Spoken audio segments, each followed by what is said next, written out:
Adik okey tak? Makcik, sorry makcik. Saya langgar makcik, sorry. Alamak, doktor call.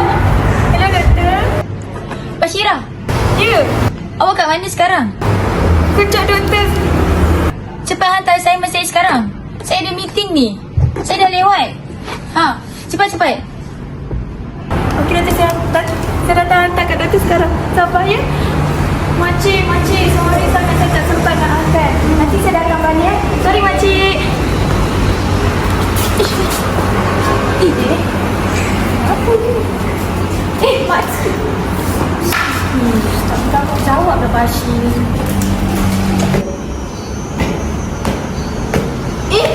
Apa yang dah jadi ni? Ish. Wah, Bashir. Perangai. Memang macam serius lah dia buat macam ni. Cuba aku nampak sendiri tadi dia sepak paku tu, pakai terus lari tau. Ish. Dia tak bertanggung jawab langsung.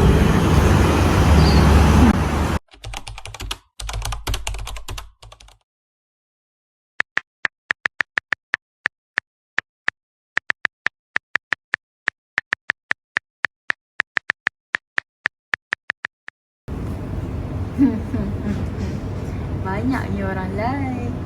Komen pun banyak, Mat. Famous lah aku. Mana ni?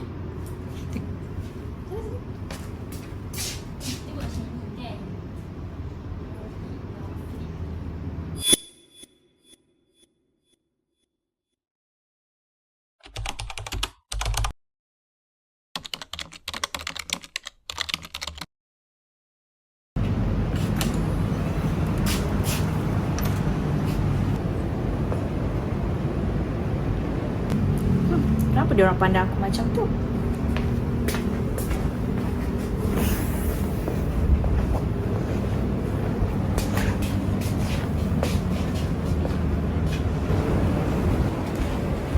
Hai Bashir. Ke dengan orang macam tu? Tapi kita tak tahu benda tu betul ke tak. Kau tak nak cuba tanya Bashir dulu ke? Lagipun aku rasa video tu tak rekod daripada awal lah. Tak, kau ni kenapa? Aku ada kat tempat kejadian tau. Aku nampak sendiri dengan biji mata aku. Ish, payahlah kawan dengan dia. Kat sini. Tengok ni, dah viral.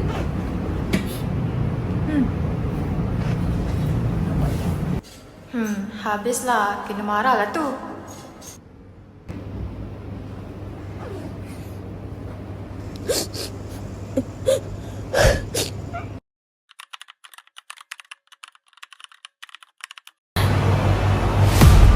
Semua kerja aku kat TikTok ni. Apa salah aku? Aku buat apa kat diorang? Kenapa semua kerja aku ni? Aku dah tak tahan lagi dah. Bye dunia. Jangan Bashir. Kau nak buat apa ni? Aku dah tak tahan lah Pia. Bashir, kau kenapa? Aku dah tak tahan lah Pia. Semua orang tak nak kawan dengan aku. Dia dah dengan kau. Ish, kau pun sama macam diorang. Tak, semalam aku nak duduk dengan kau. Tapi Mira yang tarik aku. Ya je kau nak kawan dengan aku. Dah tak kau pun bersubahat dengan diorang kan. Tak nak kawan dengan aku. Tak ada maknanya. Aku memang kawan dengan kau dari dulu lagi kan. Ya. Dan aku janji setiap hari ni kita akan jadi kawan baik. Janji.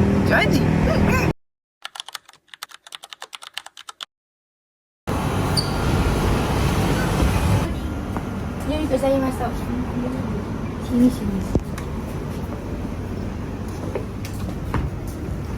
Cuba awak cerita apa yang jadi sebenarnya. Pasal adik ni ke? Cerita dia macam ni.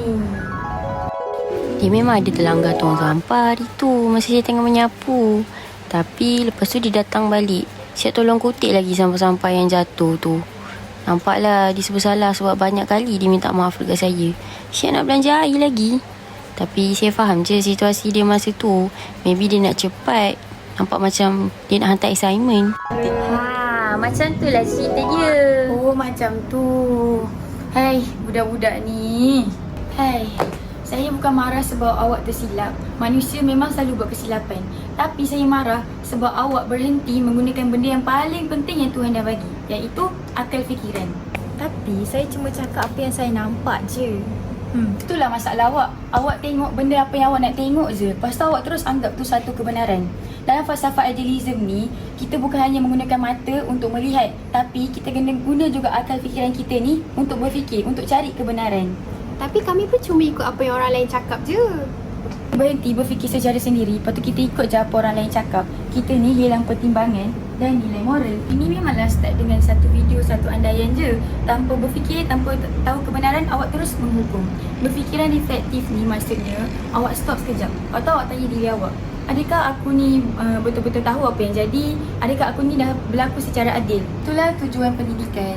Bukan sekadar untuk lulus peperiksaan je, tapi untuk membentuk manusia yang berfikir, berakhlak dan juga yang mencari kebenaran. Weh, aku minta maaf dekat kamu. Aku tak patut buat macam tu. Aku sendiri tak nampak apa yang jadi masa tu. Lepas tu terus salahkan kau. Sorry doh. Okey. Bashi, aku pun nak minta maaf juga kat kau sebab aku sebarkan berita palsu pasal kau dekat internet. Maafkan aku, Bashi.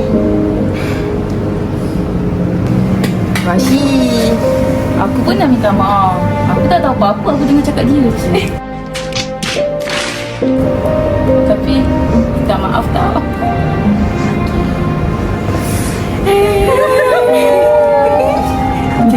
Dalam dunia hari ini, generasi kita seringkali terlalu cepat menghukum, terlalu mudah membuat andaian dan terlalu lambat menjadi manusia. Kita sering melihat dengan mata namun gagal memahami dengan hati. Kemahiran berfikir secara reflektif mengajar kita untuk menjadi berani mempersoalkan kepercayaan kita sebelum kita menghukum orang lain. Ia mengajar kita untuk berhenti sejenak, melihat, mendengar dan memahami sesuatu perkara dari pelbagai sudut.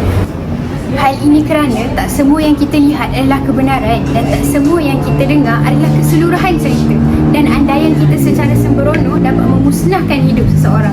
Jadi, berhenti seketika dan berfikir dengan logik akal mungkin dapat membantu kita melihat orang lain dari perspektif yang lebih positif.